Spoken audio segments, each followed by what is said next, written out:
Naambia wajima wasio.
Naomba waandishi tukutane boardroom hapo juu.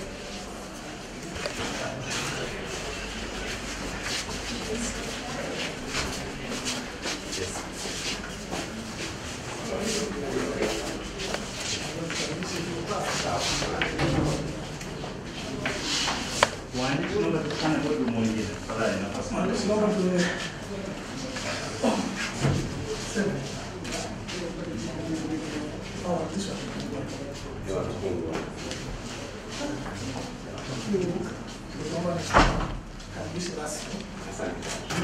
Napenda ni shukuru uongozi wote wa Clouds kwa maana ya mkurugenzi mtendaji, mkurugenzi wa masoko na uendeshaji Mr. na wafanyakazi wengine wote. Basically kilichonileta hapa mimi ni kujaribu kufanya consolation. Matatizo ni sehemu ya maisha ya mwanadamu. Nyuma ya tatizo siku zote kuna baraka, kama tatizo likichukuliwa kama advantage ya kusonga mbele na kujenga maisha ya mwanadamu. Nimekuja kwa sababu kilichowafanya wavamiwe na kuwa traumatized, ndani yake I was a part of the story. Kwa hiyo nikaona sababu story ya kuvamiwa kwao na kuharasiwa kwao niko ndani ya the main story. Nikaona it wouldn't be wise kwamba watu wamevamiwa, I am part of the story, alafu nisiende kuwafanyia consolation. Kwa nilichokuja tu ni kuwapa faraja na kuambia kwamba muendelee na maisha ya kawaida, na pia kuambia kwamba sio kama watu wanavyolichukulia kisiasa. Hili sio jambo la kisiasa. There is nothing bad na rais wa Tanzania, tunampenda, tunamsupport. There is nothing bad na serikali ya Tanzania, tunawapenda, tunawasupport. And we are available, tunapatikana kusupport serikali wakati wowote, mahala popote, kwa kusudi lolote lenye uwezo wa kujenga na kuifanya Tanzania mpya iwe kwetu na kwa hakika. Na kwa sababu hiyo ndiyo maana imenifanya nije hapa niseme hata Clouds wenyewe ninaamini wamefanya huo ufafanuzi kwa nia njema. Ninaamini hawana nia mbaya na serikali wala hawana nia mbaya na nchi, lakini walikuwa wanatafuta tu kuombwa radhi kama ilivyo desturi ya wanadamu. Hawakutafuta kuombwa radhi na serikali, walikuwa wanatafuta kuombwa radhi na individual mmoja ambaye misuse power yake. Na nafikiri sitaki kuleta hiyo motion yote ya mimi na hao individuals kuwa sehemu ya Clouds. Nimekuja hapa kuwafariji Clouds na kuwatia moyo na kuambia you can make it great and more great again, and go on, and God bless you. Asante. Nashukuru. Naomba kama kutakuwa kuna maswali matatu. Naitwa Yamola, naandika gazeti ya Tanzania Daima. Nafikiri ni kwa nini wewe ni chanzo ya hii kilichotokea? Jambo zuri. Kama unavyofahamu, mkuu wa mkoa wa Dar es Salaam alitangaza majina ya watu ambao ama wasaidie kuhusu madawa ya kulevya, ama wanauza, ama wanatumia. Na walipotajwa, mimi nilikuwa safari Dodoma, jina langu likawa moja kati ya waliotajwa kwenye msururu wa wafanyabiashara na wanasiasa. Kiongozi wa dini peke yake akawa ni mimi. However, nikaona ni vema nikakatiza safari, nikaja nikaenda kuwaona pale Central Police. Nikasema nipimewe. Nikasema ukikuta sigara ndani yangu kwa maana ya tobacco, au ukikuta alcohol, au ukikuta chochote, useme madawa ya kulevya. Sijawahi kuvuta sigara tangu kuzaliwa. Sijawahi kunywa pombe ya kienyeji au ya namna yote tangu kuzaliwa. Sijawahi kuwa disco wala bar tangu kuzaliwa. Sembuse madawa ya kulevya. Kwa hiyo nikapimwa na nyumbani wakaja wakafanya upekuzi at their best. Wakasema wanataka kufanya investigation ya money laundering, wakafanya, there was nothing. Kwa hiyo kukawa hakuna kitu na hakukuwa na kesi. Baada ya hapo mimi nikaona hivi, ni mtu gani mwenye akili timamu na ana kiwango gani cha elimu mwenye uwezo wa kuwataja watu hadharani bila kujua wana familia, wana watoto, wana congregations zao, wana watu wao, bila kufanya investigation kwanza? Hicho ndicho kanipelekea kweli kuanza kufuatilia inaweza kuwa ni akili ya namna gani hii. Kwenye kufuatilia hiyo akili ya namna gani na academics na nini, ndipo nikaja kugundua kwamba huyo rafiki yetu hakumaliza shule. Alimaliza pale alitoka Koromije, akaja Koromije, akaja Nyanza, kutoka Nyanza primary akaenda Pamba pale akapata division 0 na akajiunga na Nyegezi Fisheries ambapo alipata certificate. Kwa hiyo mimi nikaenda mbali, nikaenda mpaka Koromije, nitaka kujiridhisha kama ni kweli. Nikaenda mpaka Pamba sekondari, nikaenda mpaka Nyanza sekondari, nikaenda mpaka kwa mama aliyekuwa anakaa naye, meya wa jiji la Dar es Salaam, mwanaume anaitwa Hamese na mke wake. Nikaongea naye, nikazungumza naye. Kutokea Koromije mpaka Nyanza primary mpaka Pamba sekondari, jina ni Daudi Albert Bashite.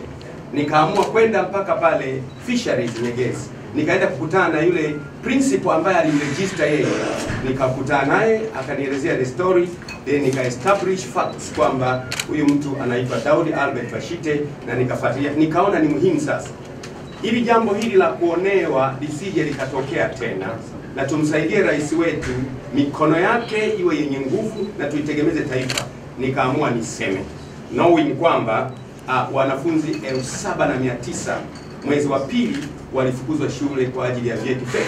Wengine wao walikuwa mwaka wa 3, mwaka wa pili ambao serikali imeshawalipia tayari. Knowing kwamba muda uliopita wanafunzi wa UDOM 8,000 walifukuzwa kwa sababu ya kutokuqualify, na one of the facts ni vyeti. Na watu wengine serikalini ambao wamepoteza kazi, wengine jela, wengine wamehukumiwa kwa ajili ya vyeti feki. Nikaona haiwezekani mtu mmoja yeye aachwe wakati wengine wote wa makabila tofauti, maskini, Wakristo kwa Waislamu, Mabudha kwa Baniani, Wayahudi kwa Wakristo wamefukuzwa. Nikaona Tanzania lazima iwe fair na mtu mmoja lazima aseme, na kusema ni sasa.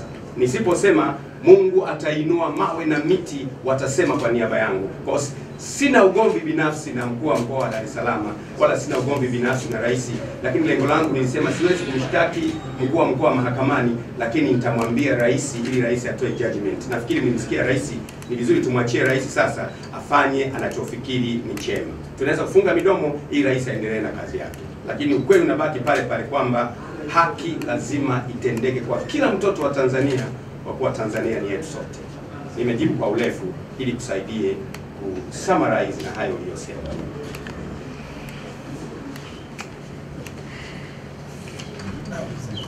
Naitwa Abi na tukikauza sana. Kuna kitu kimoja kwa askofu kipo, watu wanajiuliza sana maswali kuhusu juu ya wewe kuwa mtu wa Mungu, lakini muda mwingi unaonekana ukiongelea baadhi ya vitu vya kisiasa. Una kitu gani cha kuwaeleza labda wa Tanzania? Siasa ni nini? Siasa inahusu wanadamu. Dini inahusu wanadamu. Siasa is an art of sociology.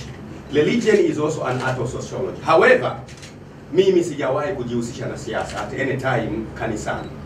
Lakini baada ya tukio la askofu mkuu ambaye na maaskofu chini yangu 27, nina makanisa Tanzania 400, nina makanisa nje ya nchi ambayo wachungaji wao ni wazungu 440.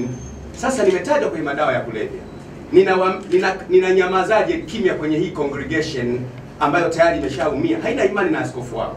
Hii ndiyo sababu hii nifanya nianze kuelezea kanisani ili watu kule Ulaya wapate taarifa, Marekani wapate taarifa, Japani wapate taarifa, na wachungaji wengine wote wapate taarifa. Ingekuwa kitu cha ajabu umesingiziwa, umepimwa, umelala jela, halafu kakao ukanyamaza kimya. Maana yake hakuna kanisa, watu wataamini kweli umefanya. Kwa hiyo nilichokuwa nafanya mimi na nitafanya ni kufafanua tu kwamba I was part of the story kwa sababu ya 1, 2, 3, 4.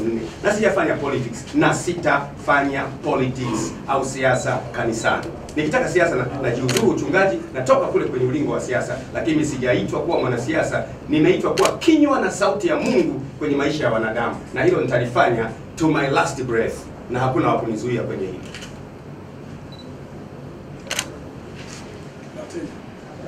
Naitwa Musa Mateja kutoka Global Publishers. Pamoja na ufafanuzi uliosema kwamba kufanya siasa, lakini kumekuwa na story nyingi sana huko nyuma zikisema ugomvi wenu unatokana na mambo hayo ya kisiasa. Kwa maana gani?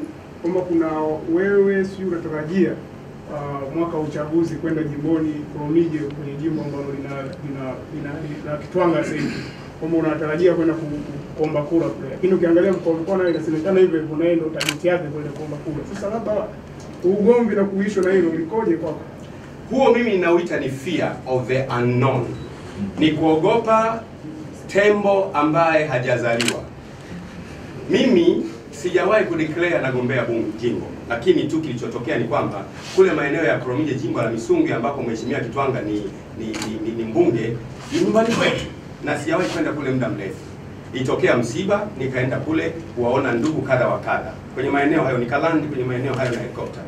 Na ukatokea msiba mwingine, nikaona ni wise nimpigie mbunge wa jimbo hilo Kitwanga, nakuja kwenye jimbo lako, na kwa sababu nitakuwa na helikopta nitalandi kuwaona ndugu wengi, napenda uwepo wewe mbunge wa eneo hilo. Kwa hiyo nikampitia Kitwanga, akanipa katibu wake, nikampitia na mbunge mwingine wa eneo hilo anaitwa Shibiriti ambaye ameshastaafu. Tukaenda wote pamoja kwenye msiba, tukautoka wote pamoja. Nilikuwa najiepusha na siasa. Lakini inawezekana huyo mwenzangu kwa sababu ana interest ya jimbo hilo akaona hiyo threat. Lakini mimi I am not a politician, sina nia ya jimbo la Prominje na wala sitakuwa nayo. Kama yeye anataka kwenda aendelee, yeye ni mwanasiasa, mimi ni kiongozi wa dini. Kwa hiyo kuogopa ambacho hakipo haina maana sana kwa mtu ambaye amesoma shule. Ukiona mtu ameogopa ambacho hakipo, una question shule yake.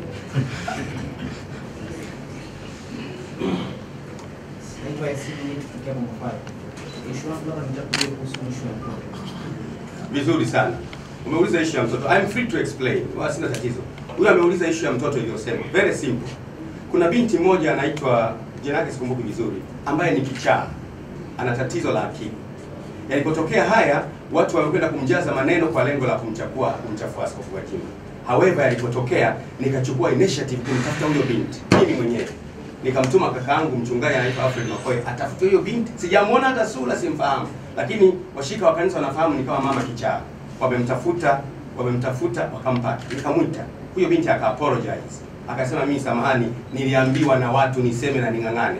Mpaka sasa hivi ile binti yuko ustawi wa jamii, anaandika barua ya kuelezea mimi nilidanganywa, nililazimishwa. Kwa hiyo unaweza kuona this part of the story, lakini sitaki kuingiza crowds huko kwa sababu huko ndiko ilikotoka.